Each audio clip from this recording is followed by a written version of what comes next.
Hello and welcome back. I'm Kaci Brown, and this is the Amplify My Impact podcast.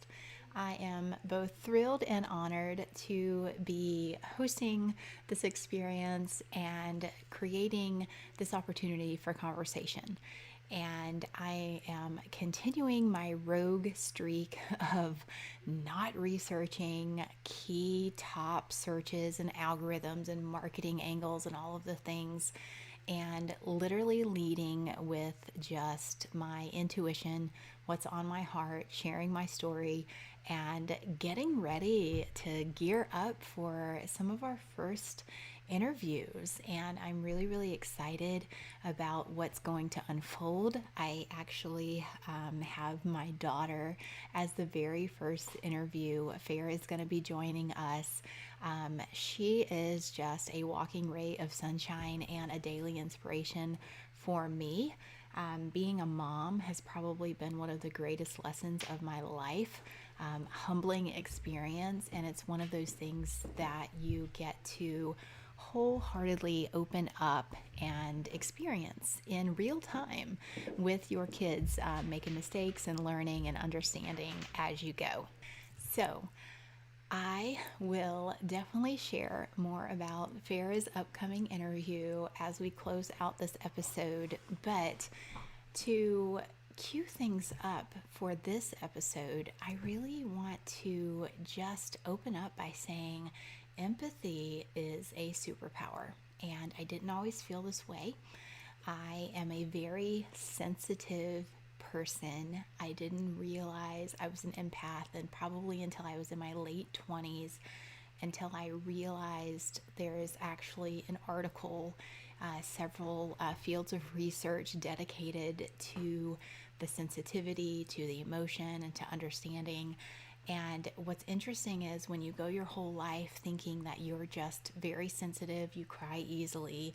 And I was actually raised in a very strong family. I was the only person that really cried in front of people. And I had a lot of stories to untangle myself. And a lot of it, so during the time that I was a child, I don't think parents really understood the emotion of it, and the inner workings of a kid's mind, where when you see people not reacting emotionally, or you hear people tell you don't be upset, stop crying, and you literally cannot control your body with everything that you have, and you cannot stop crying, which creates even more crying. And it used to make me very, very angry when I was little, when I did feel emotion and that I couldn't lock it down and that I couldn't control it. But I think I started to see it as an unapologetic superpower before I really completely understood what empathy is and how it is a gift for me. I grew up working in my mom's marketing business. We had a family business. That's what put food on the table. And you learn at a really young age that everyone contributes. When I was little, we actually would walk through our front door, and the foyer of our home had 3 desks that we had to pass before we got to the hallway to go to our rooms or to the kitchen and to the living room. And I had been answering phones since I was 9 years old. And I think I learned to hone my empathy skills. Looking back now, I realize I was a good listener. I modeled behavior very, very well. And I think that a lot of that is just, people-pleasing tendencies. But I learned to listen to people as I answered the phones, and I learned to model, smiling with a tone in my voice, and being encouraging and happy, and helping solve people's problems. And I really took that forward with me in a lot of my experiences and everything that I did in school and beyond, and with projects and group projects in college and my first few jobs and the interaction. I was a sales rep, and so it's a lot of personality, it's a lot of human dynamics, and even in understanding human psychology, started kind of connecting the dots and realizing that this emotional connection that I have is very natural. It's not hard for me, to read body language or to pick up on if someone's upset or their tone of voice. And like all of those things were always a heightened awareness for me. And so I dedicate this episode to all of those of you who are sensitive souls, who have went through life and had to navigate finding your people, navigating the rooms where you could literally walk into a room and feel either the heaviness of a negative emotion or the uplifting contagion of a joyful emotion.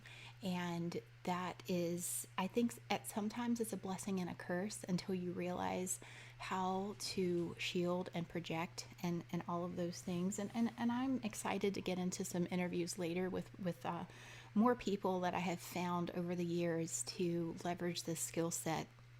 But I really want to focus today's episode on the flipping process of looking at something that many may view as a weakness, or something you yourself may view as a weakness, of something that you've struggled with.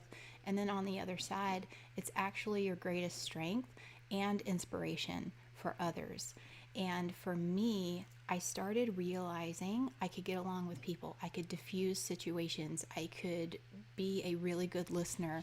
I have been told several times I have a very discerning demeanor, where I can look at something and I can go into neutral and really see different perspectives. And I think it's just because I've been practicing it my whole life without realizing it was a natural gift. But the minute that you stop pushing against something and seeing something as, well, this other people view as weakness, or this I want to suppress more and be stronger and bolder, I really want you to understand the uniqueness that being a natural empath is. And if you are not a natural empath, how you can embrace practicing the skill sets of becoming more empathetic, incorporating it more into your business, to your life, to your relationships, to your company, to your team, and to your clients. From a business standpoint, I think I realized this. I can go back to the moment I realized this when I was running my coaching program. And if you're familiar with the DISC assessment, I was coaching a high D, in which someone who's designated as a high D in DISC, it's someone who's very confident, very clear, very assertive in their opinions and clarity. And some could be brash because they're just straight shooters and there's not a lot of emotion or tact in the way that they communicate. And we were talking and having this conversation, and they were sharing that their marketing wasn't landing. And that was the first time that I really saw the application of my empathy being a superpower, and realizing how quickly for me I could shift into the viewpoint of the customer that he was serving and show him like glaringly where the gaps of communication were from the standpoint of what his customer was feeling, experiencing, and struggling with. And I think in marketing, this skill set, in copywriting, in business teams leadership, in the way that your teams communicate, this is such a missing piece for people who have the empathy natural strength, or may actually be suppressing it, or it's went dormant because they've learned how to function in more of the assertive, high D, corporate, or high capacity team environments. And I think this is where a lot of companies have the greatest growth potential in tapping into this strength, creating more opportunities for people to be seen and communicate and take leadership roles. Leadership looks different for every personality type. And I think the gift of an empath is to see the gifts of every personality type. We can see the gifts of someone who is a high D and very assertive and confident, because I'm actually attracted to those types of people, because I've had to learn how to, in my own language, be assertive and be confident and be clear without feeling guilt or shame, or, like most women sometimes feel like a bitch, right? So I want to explain that what a lot of people may view as a weakness, and I'll even flip it. Even if you're not an empath, you might feel, well, I'm too much of a straight shooter, I'm too honest, I'm too this. I don't believe that anyone is too much anything. I feel that's your natural strength, and I want to encourage you to embrace it.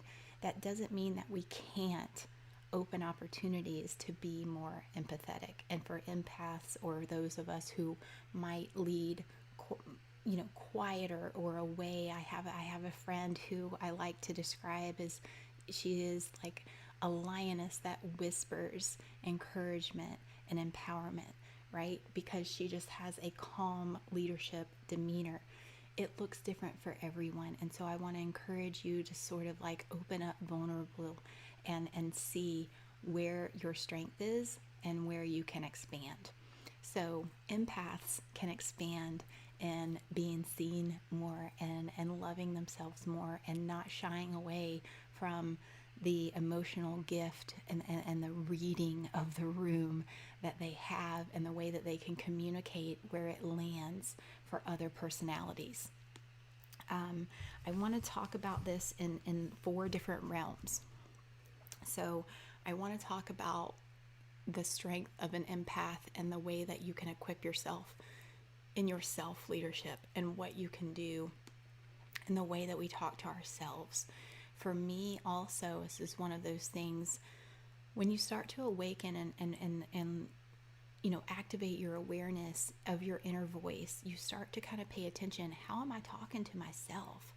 And especially when I had kids, I was starting to see the like huge difference in the way that I would internally talk to myself and self-criticize, and how I would encourage my friends or my kids or my peers in business.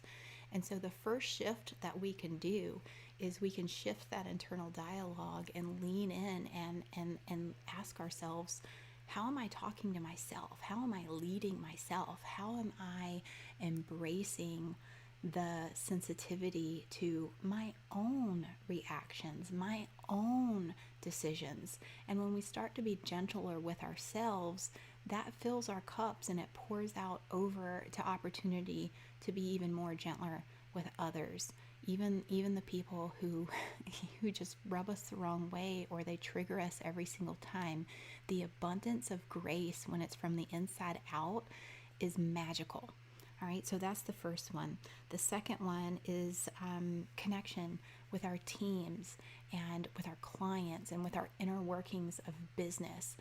It's one of those, I wrote this down because I really dove in over this past year into Debrief to Win. And Debrief to Win is a book that really talks about psychological safety. So I want to talk about emotional and psychological safety. And from the view of an empath, we do naturally understand emotion at a I don't want to say this in a way that could offend anybody, but at a higher and deeper level. I respect the feeling of frustration, of anger, of negative, but I don't necessarily let it take control or take over. To say that I don't ever get frustrated or angry would be like the biggest denial ever. I am human and I have every emotion on the spectrum, and I think it's important to acknowledge that and honor that, but at the same time, it doesn't define us. So I think there's a deeper understanding of emotion, and when you do that, you communicate in a way where you can call it out and tell someone the way that you want to communicate with them. And this could be in pre-framing. Another book that's really, really good is Never Split the Difference by Christopher Voss when it comes to talking about emotions, like the way that we communicate with people. I don't want to intimidate you. I don't want to scare you. I don't want to disappoint you, but there are some things that I need to talk to you about. When we prepare people emotionally, or where we create that psychological safety with our teams, we can ask questions and create a dialogue of feedback loops and even like planning and debriefs. It's one of those things where you let someone know, I don't expect you to be perfect. We're human and we're coming here to communicate in a human way. I am not perfect, but here is how I set myself up for success. Here is how I want to open up the dialogue to talk to you about sharing openly. There is no silly question. I want more questions and dialogue. There's no judgment or shame. But what happens in our teams and our relationships is we're afraid to communicate in a way that might judge us, or the other person might judge us as less knowledgeable or less as an expert. And the thing is, the more dialogue that we can have, the more clarity and that psychological safety that we create. And when we lean into that feedback loop, all of a sudden we have teams or we have clients where that can say, whereas some may have shied away from before, whereas like, I love this product or service, but like I'm really struggling with this portion of it. Like, this is frustrating to me. This is where we have an area of improvement, and it's received in a totally different way. And honestly, we want that feedback loop. We need that feedback loop to continue to improve our product and service. So the connection in the teams and creating that emotional and psychological safety. And then adaptable habits and accountability. I'm going to get a little woo on you here, and it's systems of accountability that are both clear and kind. It's creating accountability that is clear in the steps and the way that you execute and the expectations of, excellence, but it's also, I'm not going to guilt or shame you when or if something does go wrong, because something in business and life will go wrong. And if we try to shove things under the rug or turn a blind eye to them because we feel guilt or shame about them, instead of quickly saying and raising your hand like, this is going to go sideways, I'm concerned about this, this mistake happened, how can we correct it? That is the type of dialogue that I want very, very quickly. And in business, sometimes things that get measured are the things that get focused on, and you can completely derail the success or growth and scale of a company by encouraging and measuring the wrong things and having people shy away from actually communicating in a real way that will move the business forward.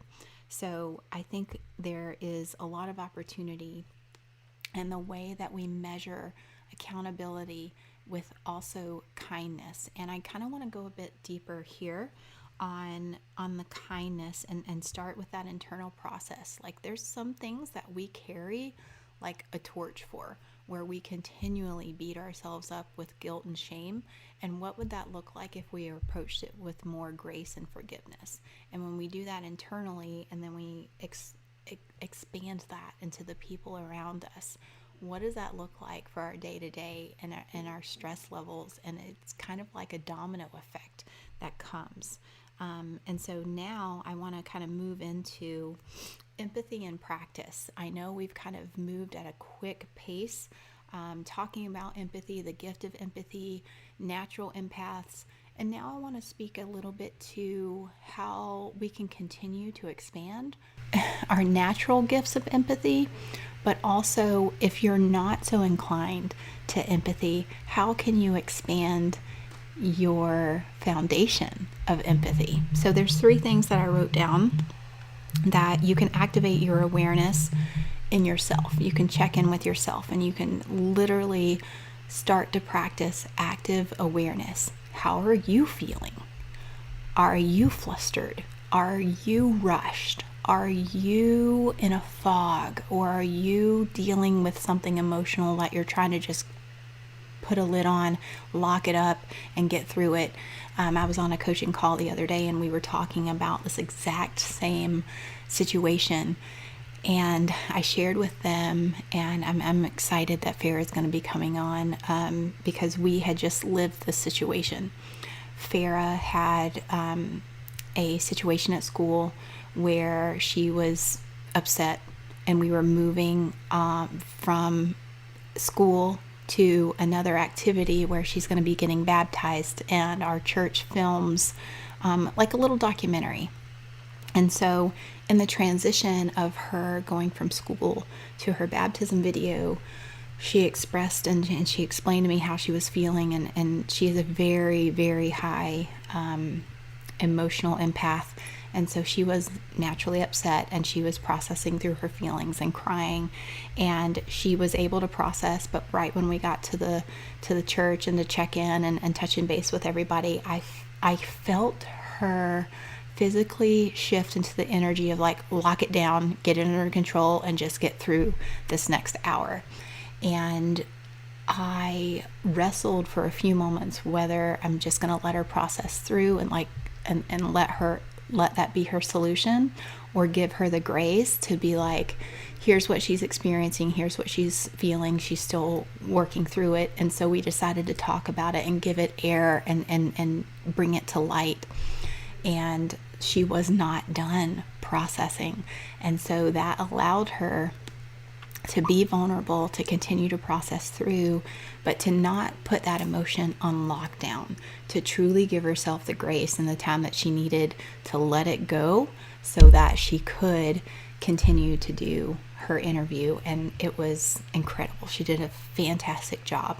But that was just one of those things where she really needed to check in with herself. And so during this coaching call, I explained to the same thing. And the thing is, like, this year I am 44.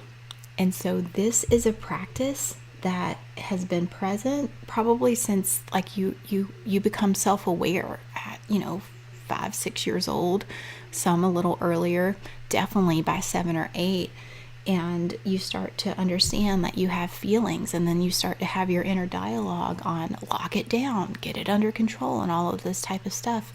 And what if, wherever you are at in your emotional journey, what if you acknowledge those emotions? What if you became aware of certain emotions and allowed yourself to process through them, from the perspective of the impact that we want to create, and the way that we communicate, and step up and serve in our zone of genius. It is literally like so freeing to get out from underneath the weight of all of the things where we have to think we have ourselves all polished in this perfect little box. And what if there was literally nothing holding us back, nothing keeping us from sharing who we are wholeheartedly and authentically at every single point of emotion of ourselves? That is like true freedom. So how did she do that, and how did we walk her through? Like we talk about breathing exercises, we talk about truly like naming the feeling and putting the space on it, and allowing just your mind, your heart, and your body, like whatever physical location that you're at, whether you need to walk or go outside or inside, or have a coolness or water on your face, like what are those things like? So that is sort of like step 1 for yourself. Activate your awareness. All right. And then in conversations with others, this one is interesting because there was something like a little light bulb at some point in time went off for me, because I am very much an encourager. I love helping people. But there was something that kind of sparked during a conversation one time that made me realize I was going into problem solving mode, whether someone asked it or not. And so I made this little rule for myself, and just listening and letting someone talk, and actively practicing active listening and hearing what they're experiencing and identifying and respecting and validating the emotions and making sure that they feel seen and heard and understood, and literally not always being so quick to solve the problem. So I made a rule for myself not to solve problems that people don't ask for. It is so interesting. Sometimes people just need to be seen, heard, and understood, and not given a solution. That's not what they desire. So in practicing this in conversations, it's sort of like from the coach's philosophy of asking permission. So whenever I'm in a coaching session, I always ask for permission. Would you like to talk about that? Or would you like to explore some ways that we can put things and steps into effect to solve that? Or did you just want to kind of talk through it and recalibrate? And it's just so interesting when you just kind of leave that, how the other person truly feels like for that moment completely seen and understood, that they're just not a problem to be solved, right? So number 2, in conversations with others, active listening. All right. And then in our daily habits, how do we reinforce this? All right. I mentioned grace and forgiveness. I think this is the biggest thing, is sometimes we carry definitions forward and we hold that as truth. And sometimes we need to give ourselves the grace to look at our past and be like, I could have experienced that differently, or maybe that was embarrassing at the time, but I did learn X, Y, and Z, and I forgive that other person, or I forgive myself. And it's always one of those things, grace and forgiveness. I think when we're on the subject of kind of creating these little personal rules for ourselves, I look at situations and people with a lot more grace when I intentionally set the filter of, I want to give as much grace and abundance and forgiveness to others as I give myself. And that really helps reset, like when little things used to trigger me, or it used to kind of like ruin my morning or ruin my day. But it's literally like covering yourself in grace and looking for those areas that might be raw or trigger points from our past, or from personality types, or things that we experienced once, and we're bringing that meaning into every area of our life moving forward. It's an opportunity for grace and forgiveness. So with that, I think that wraps up today's episode of Empathy Being a Superpower.